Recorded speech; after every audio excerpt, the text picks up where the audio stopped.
not cool enough to have a nickname like Sugar. But along with my wife here, we run a community interest company called Bluesky Pie, which promotes young people through music in the area that we live in Folkestone. And I suppose everyone's talking about their journey, how they got here and the coincidences that brought them here. The way that we got here is by being in an area. Folkestone has unemployment for young people of 16 to 24 above 60%. And then most of the jobs that they can do are Mac jobs. They're in supermarkets, stacking shelves, serving fries. And so the area is an area that has challenges. You know, that drugs is a huge problem, violence, and nihilism with youth in the truest form of the word, not some cool nihilism where you read French novels. But these kids believe in nothing. They hate everything. They hate everyone. Disempowered, that's why they steal designer things, because we dangle them in front of them and say, you validate yourself as a human being by what you wear, what shoes you have, what car you drive. And these kids are so disengaged from that they are anarchistic and they're angry. And we heard people constantly saying, why doesn't someone do something for these kids, as they hit them over the head for standing outside off licenses and doing nothing. And at the same time, we went through a bit of a midlife crisis, my wife and I. We went to Ibiza, and by coincidence, we walk into a bar where Stephen was. I'd read all his books. I'd read a few of his books. We're big fans. And as we were making a decision to start Bluesky Pie, we spoke to Stephen about it. You know, in that place, never seen him before. And part of the thing he said and part of the message in his books was in our mind. And we kind of looked at the world and we looked at the problems in our society, in our little town, and that's a microcosm of the whole UK. To go, the problem's too big. You know, these kids, they take drugs, they rob people, they're violent, they get drunk, they hate everything. The problem's too big to solve.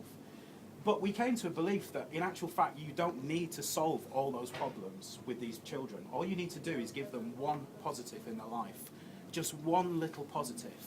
And that ripples through their lives, and then it ripples through their families' lives, and it ripples through a community and a county and the country. And that's what we started to do. And so we started to put gigs on, and not only did we, sort of get the music industry, the music scene in Folkestone going, but we started to mentor kids into helping us stage manage, film, write interviews with bands, whatever we could do that gave them positives in their lives. And at first it was very challenging. We would put these gigs on, and regularly I'd have to bounce 15 people down the stairs who wanted to stab me, they threatened to shoot me, come around to my house, and all those different things. And eventually we subjugated them. They knew that we were coming from a good place. And we built this amazing vibe of positivity where now we have a gig. Last week I had a gig, 300 people turned up, kids that are banned from other venues, kids who've been in and out of prison. And as I stand at the door, I get 300 kisses and cuddles on the way in and 300 kisses and cuddles on the way out. So the effect of doing this in our little community has been huge, and it's changed the community that we live in with these young people. By chance, we decided to do a DJ competition, and my wife happened upon Johnny on the internet, saw something about them, decided to go and meet him. My wife came up to London, met him, came home. Wow, I've met this guy, he's got the same vision that we've got, he does dance music, it's amazing, you've got to meet him. And we did a DJ of the Year competition ourselves that Johnny and Last Night a DJ supported. And so, I could tell you all day long, I could stand here and tell you about people who've gone to college because of the positive influence that they've had. They've got jobs, they work in the music industry, they're now doing different things. But I'll tell you one story about Josh, who was in the DJ of the Year competition. And he wouldn't mind us saying that Josh, when he did, played dubstep, he wanted to play this. At the time that he started to do this competition for us, he was massively into drugs. He was a graffiti artist. A friend had just been arrested and got in prison for 18 months. He took ketamine. By his own admission, he hated everything and everyone. And he joined this competition, and the prize was to go to Ibiza and to play some clubs and to see that there's a chance to get out of this situation if you apply yourself. He didn't win, he came second. And on the night he came to me and he said, I should have won, I'm the best DJ, I'm going to Ibiza. So we were like, yeah, of course you will, Josh, keep trying. 2 or 3 weeks later I get a text to say, I've got 70 quid saved up, how much do you think I'm going to need to live in Ibiza for the summer? So I said, probably a bit more than 70 quid. He carries on, every few weeks we get messages, I've got 300 quid, how much more do you need? So with about 370 quid, he comes to us and he says, right, I'm going to Ibiza and I'm going to be a big DJ, I'm going to do it.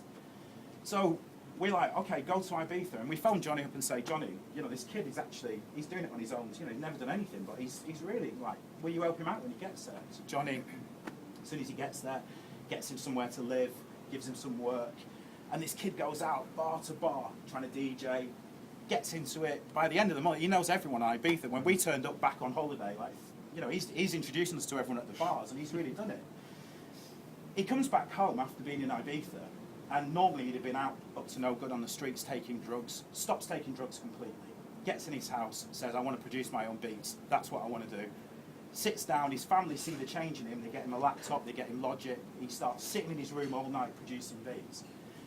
This guy is just driven to change his life. Again, we say to Johnny, this guy it's amazing, this guy has changed his life. That's all everyone in our community is talking about, is this guy has changed his life. Johnny says, see what we can do. So as we speak today, this guy is at Point Blank Studios. Because of Johnny, they've given us an amazing music course so he can learn to produce his beats. That's what he lives for. He goes home every night, all his friends, he sits making beats, doesn't take drugs, not doing anything wrong. And that's just one of the stories of having that positivity in young people's lives. But then it changes from there, because Josh himself becomes this pivotal point of positivity in the communities. Now all the young kids around him are going to him saying, I'm really fed up today. You know, I'm trapped in Folkestone, there's no way out. I'm going to end up working in Tesco's my whole life.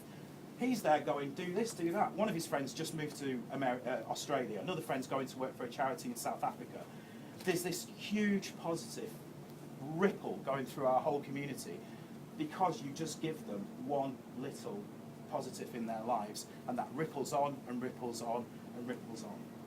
So this is a vehicle. Last night a DJ, house to house. It is a vehicle to take this across the whole of the UK. And initially we're going to do these 11 places, but it's not about one winning DJ, and it's not even about the DJs who are playing. We are also going to mentor the young people around to put the gigs on, to stage manage, to take photographs, to do all the different things, and they'll carry on working for us after this competition's finished. We will then have a network of positivity where we can say, such and such things happened, do you fancy doing a charity DJ gig? That positivity is going to ripple out, and next year we'll do different cities, and that positivity, and eventually we'll have a movement that ripples out. And it's not exaggerating, it's not, you know, new age thinking to say this is some kind of woolly thing. We can prove it, and if anyone wants to come down to Folkestone and see what goes on there, come down to Folkestone and have a look at it, because this positivity that's starting to ripple out will change this country. It will change the young people that we all care about, that we all worry about. But we find it difficult to engage with them because we're scared they're going to mug us, or they're wearing hoodies, or they listen to dubstep or drum and bass, and it's not a house. These are fellow human beings like ours, and this is a way of us connecting with that and getting it bigger and bigger. So the reason we asked you here today is, if you've got any, we want your money, because, you know, it costs a lot of money. And if you don't have any money, do you have any people with money, or do you have any time that you can give us? Because, you know, seeing Stephen, meeting Johnny, and all the people that I've spoken to you today, it's all about coincidences. All of you are here today, in this room, at this exact moment, through your own particular coincidences. You were asked, you've met someone. Maybe there's a reason those coincidences have brought us all here today. Maybe you are the people that are meant to be here and get behind this and support it. But whatever you can do to help us, whatever you can do to build this, it's brilliant that all the people involved in the charity, that Mike, MPs, I mean, I've met a lot of MPs, and it's changed, you know, this has been a learning curve for me, because some of them are all right, actually. It's true. It's not their job to do this, though. It's not the MPs, it's not the government. We can sit and wait for someone in a suit to come and sort this all out for us. But it's our job to connect with young people and do this. So whatever you can do to help us, whatever coincidence brought you here today to be in this room at this very, very moment in time, maybe it's meant to be. Thank you very much for listening, and enjoy the rest of the day.